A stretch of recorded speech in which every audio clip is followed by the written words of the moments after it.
పెళ్ళికి నేను వ్యతిరేకు కాదు అని ముక్కోటి దేవతల మీద ఒట్టేసి చెప్తున్నాను. అప్పుడు నా దేవుడి మీద నాకున్న రిలేషన్షిప్ మీ అందరికీ తెలుసు కాబట్టి నమ్మరనిపించి స్టీవెన్ స్పీల్బర్గ్ మీద కూడా ఒట్టేశాను. అందుకనైనా మీరు నేను చెప్పేది నిజమని నమ్మాలి. ఇప్పుడు పాయింట్ ఏంటంటే, ఈ సబ్జెక్ట్ మ్యాటరు నా దగ్గర నాకు పెళ్ళినప్పటి నుంచి ఉంది.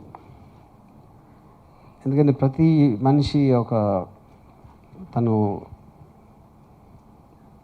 పుట్టినప్పటి నుంచి హ్యాపీగా ఒకడే ఉంటాడు. తర్వాత ఎప్పుడో లవ్లో పడో చేసి పెళ్లి చేసుకున్న తర్వాత ఒక వేరే మనిషి ఎంటర్ అయిన తర్వాత తన రిలేషన్షిప్ అవ్వచ్చు, ఫ్రీడమ్ అవ్వచ్చు, ఇలాంటి రకరకాల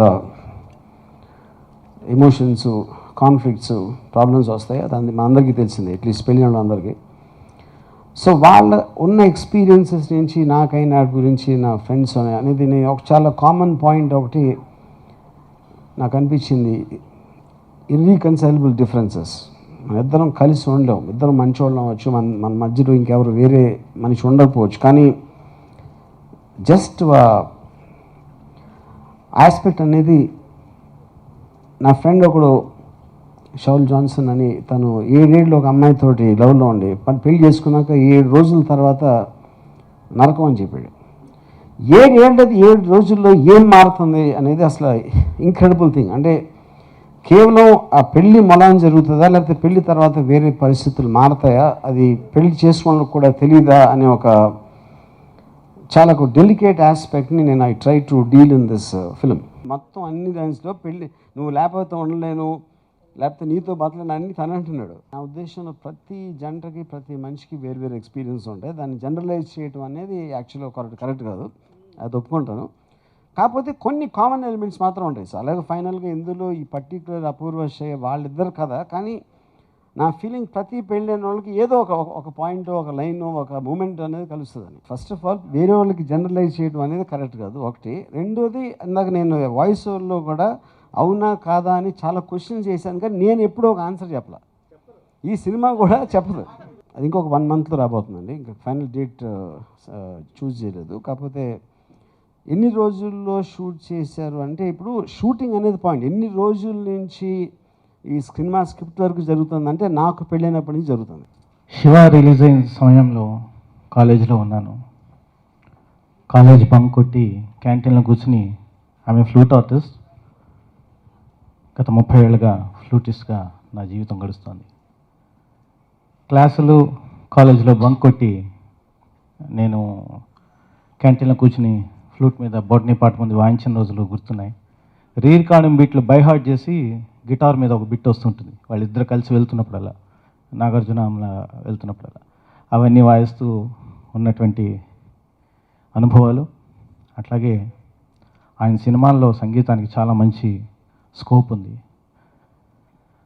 తర్వాత 95లో ఆయన నిర్మించిన గులాబీతో టాలీవుడ్ రంగంలో ఫ్లూటిస్ట్గా నా ప్రవేశం జరిగింది.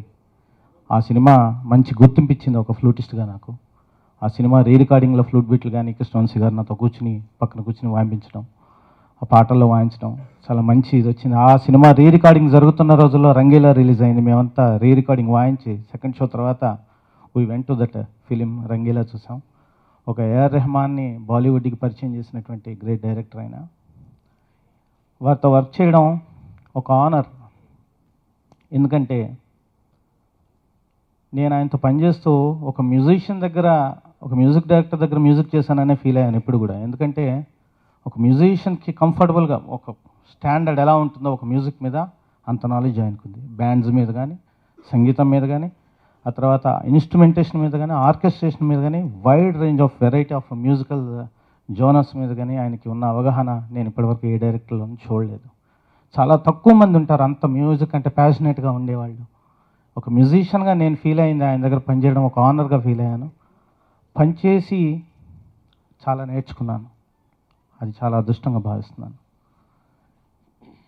ఈ సినిమా సంగీతం చేయడం, ఒక ఫస్ట్ సినిమాని వారితో పనిచేయడం, ఒక రొమాంటిక్ ఫిల్మ్కి మ్యూజిక్ చేయడం మంచి స్టార్ట్గా ఫీల్ అవుతూ మంచి పాటలు చేసే అవకాశం దొరికింది. వాటితో మా శిరాశ్రీ కూడా అద్భుతమైన లిరిక్స్ అందించాడు, మంచి సింగర్స్ పాడారు.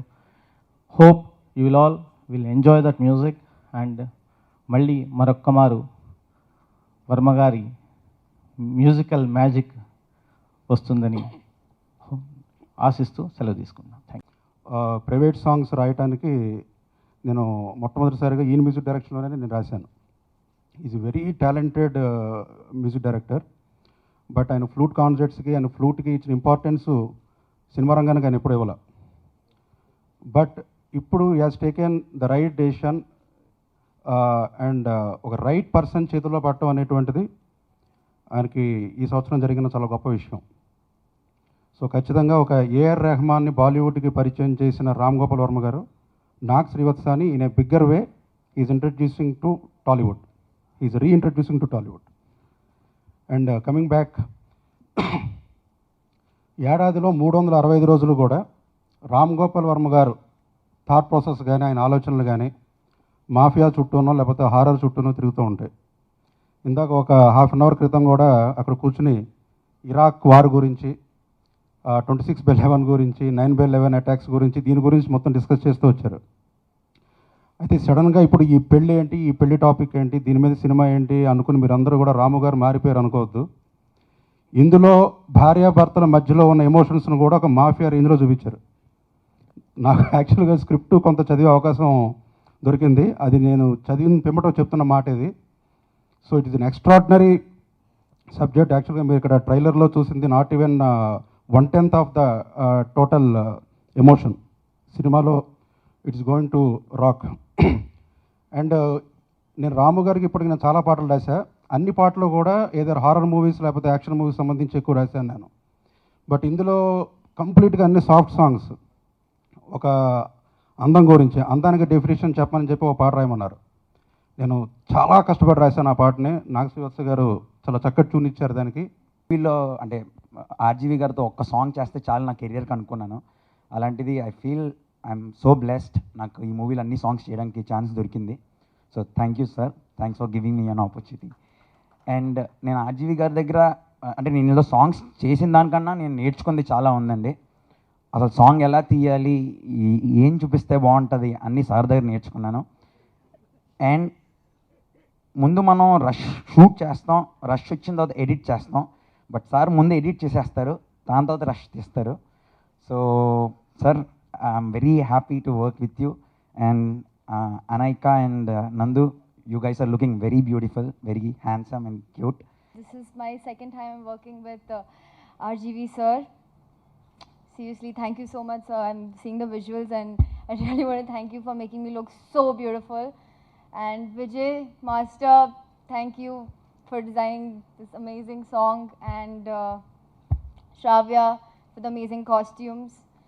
Thank you so much each and everyone in the unit of 365 days. I'm really happy to see the visuals. I hope you all enjoy it. ఒక 16-year-old బాయ్ ఒక ఐఐటి ఏం చేసి ఎంట్రన్స్ రాసి ఆ కాలేజ్లోకి వెళ్ళి అది అయిన తర్వాత డిగ్రీ తీసుకుని బయటకు వచ్చేటప్పుడు ఎలా ఉంటుందో అలా ఉంది. అలాగే నేను వర్మ గారి దగ్గర పని చేయాలని ఏం చేశాను. And I got this opportunity. చాలా నేర్చుకున్నాను ఆయన దగ్గర నేను. అంటే టెక్నికల్గా కానివ్వండి, అండ్ అంటే రైటింగ్ స్కిల్స్ కూడా డెవలప్ చేశారు నాలో.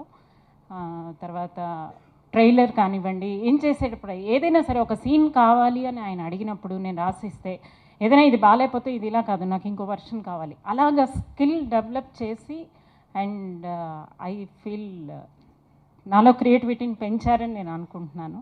ఐ లైఫ్ టైం మర్చిపోలేను this opportunity. Thank you very much.